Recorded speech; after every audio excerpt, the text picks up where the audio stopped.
We have the two largest medical groups, the two largest clinical labs, the largest ambulance service, and in January of this year, we were pretty proud, a little bit surprised and proud. ONC informed us that we were the first state in the nation to meet all ONC requirements for the state HIE strategic and operational plans. That was very important to us because that meant that we could immediately use the cooperative agreement funding to expand our network without further delay. And that's what we've done. So on our next slide, we also have a contract from the Department of Health in New Mexico for e-reporting of laboratory information and emergency room information to the Department of Health. This July, we will, on the last slide I forgot to mention, we have over 1.1 million unique patient records on all of those EDGE servers that are connected to our master person index. So they were in the master person index as well. And with that, we really have something of value so that this July, as we provide clinician access to that information over the web portal, they will have a repository of information from many other healthcare facilities that should be of value. During this year, we're going to continue to connect many different healthcare facilities. We have also the Social Security Disability Determination contract that begins in June, and so we'll be sending information over the NHIN via that contract. We've been having a number of conversations with the Indian Health Service, and we would very much like to begin to have a pilot that would flow immediately after the Social Security one later this fall to be able to share information in New Mexico with the Indian tribes and pueblos over the NHIN in New Mexico and Arizona. So that's in place.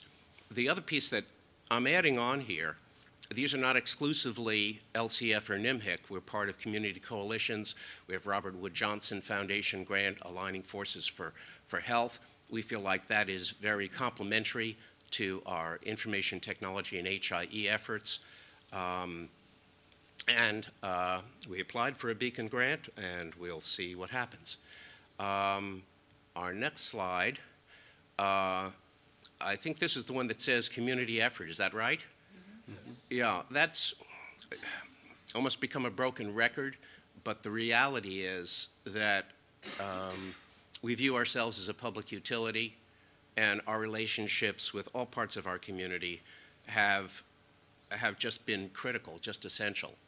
So all local, in terms of meaningful use with respect to the HIE, it's really kind of broader than just the boundaries of the HIE.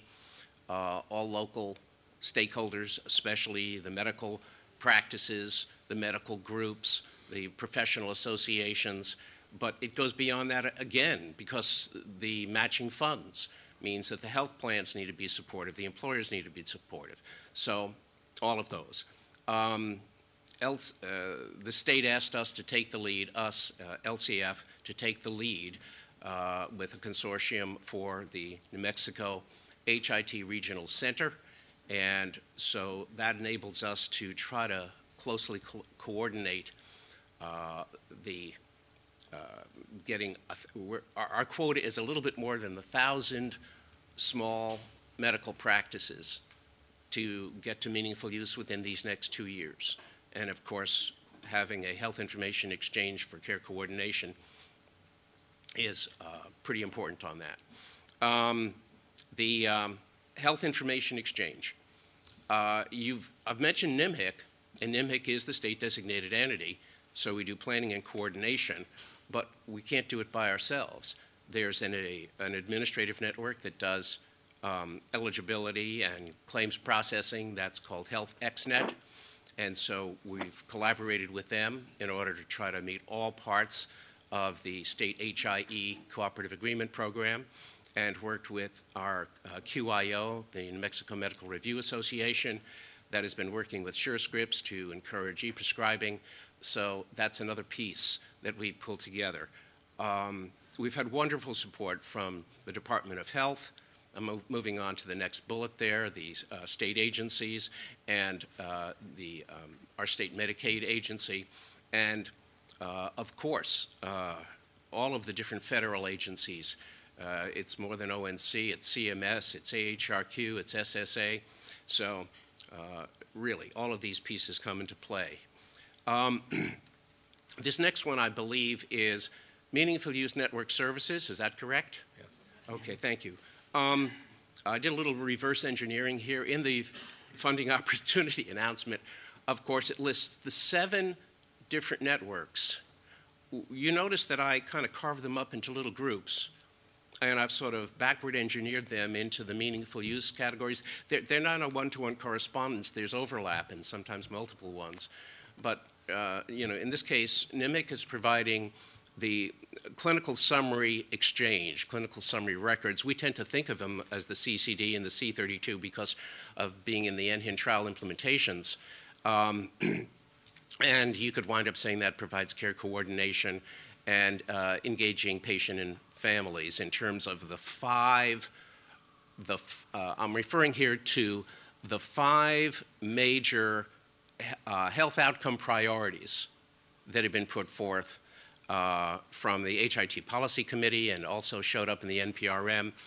So that's what I'm relating these to on the right-hand side. The other is clinical laboratory orders and results. Think of that as care coordination, but you could also wind up saying it's quality, safety, efficiency as well. The other is public health reporting, which we're going to be doing in May with our public health. That's actually our first paying customer because they've signed a contract with us to provide that service for public health reporting. And then quality reporting. And then Health XNet is providing eligibility and claims transactions information. You could think of that maybe as the improving efficiency part of the quality, efficiency, and safety. And in terms of the e-prescribing, what we have today for the most part is we have prescribing and refills. However, the standards are pretty much in place down the line when we get to stage 2 that we're expecting prescription fill status and prescribing medication fill history will probably be part of meaningful use.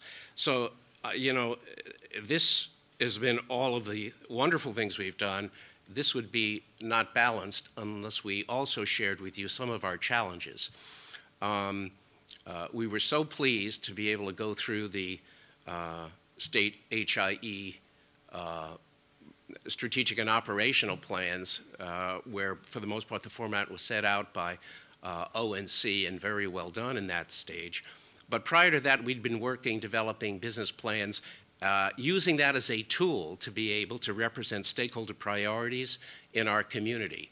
And so we asked ONC, and they wound up saying that would be a good idea. And we're actually going to be voting April 20th at our board of directors on an integrated plan that'll include all of the requirements of the state HIE strategic and operational plan with the local stakeholder priorities in New Mexico that was part of our NMHC business plan during these last 3 years. So, and that integrated plan should be, I hope, delivered to back to ONC by May the 1st. So coordinating and balancing those things. The other things is we don't have 100% of the healthcare providers in New Mexico participating yet. We have a large percentage. And the momentum is in the right direction, but there's still more work to do on that. In terms of privacy and security, we've been working for quite a period of time. We've had a lot of folks sign a network subscription agreement based on our work with DRSA and HISPIC and the state law. But in many cases, you get to a new healthcare provider, and it may be 3 or 6 months before their lawyers have a level of comfort with that contract meets all of the privacy and security requirements. Meeting expectations once you're in operation, that's an ongoing issue. And last but not least is the fact that even though we've been working at this collaboratively with all of our local partners, and we've had a lot of support, and we've had over $1.5 million contributed from the community and about $1 million from our state, ongoing sustainability has not been secured yet. So that, I think, is the background on the Health Information Exchange from New Mexico. Thank you very much, Jeff. And just in time is our next speaker, Eva Powell, and she's going to take us back and really start to look at our opportunities when focusing on this from a patient perspective. So if you just click that button once and one more time, you're on. Oh, this button. Got too many buttons. Thank you, and I apologize for being late. First of all, I'm going to, not having been here for the presentation, so forgive me for this, just looking at the slides and the patient participation in the transformed healthcare model.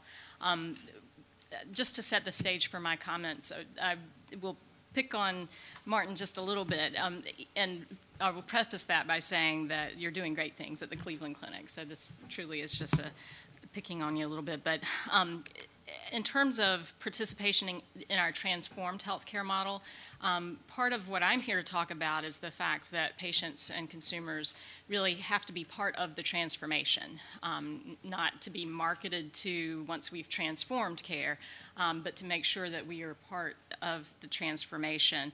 And I liken this a little bit, bringing it to an HIT example, to a hospital staff or to a hospital that implements an EHR that's been selected and purchased by their CEO and their CIO without ever having consulted their staff who are actually going to be using this. And so moving this to the consumer perspective, and my picking on is just with the specific words used on the slide here about participating in the transformed healthcare model. If we expect to transform our care to the Institute of Medicine's vision of a patient-centered system without involving patients and consumers in the actual transformation, and that would include the implementation and policy development related to HIT,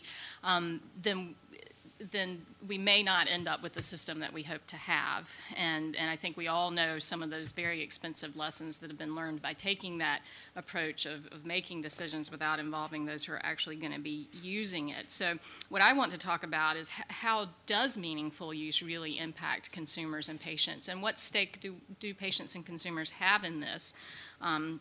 Because we're all about improving care and improving our care processes. So with that, I'll move forward.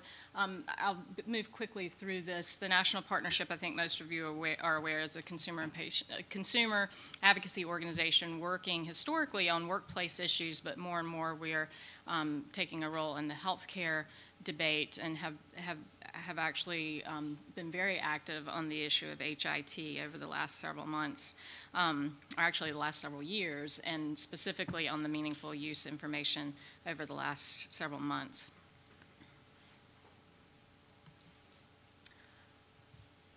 So the broad consumer vision of reform, I'd like to talk about the HIT incentive money and ARA in the context of the broader reform debate, because I think that's really where it will have its value. The impact of the incentive money, while I think it will be there, if this is done in isolation, it will not have the impact that it will have if we treat this as part of the reform that we now thankfully know that we're going to have and that we will be implementing soon, and that has its own HIT pieces. As I mentioned before, the Institute of Medicine 10 years ago set out this vision for patient-centered care, and this is the National Partnership's articulation of that vision based on some work that we did with actual consumers and caregivers in the context of some focus groups back about a year ago.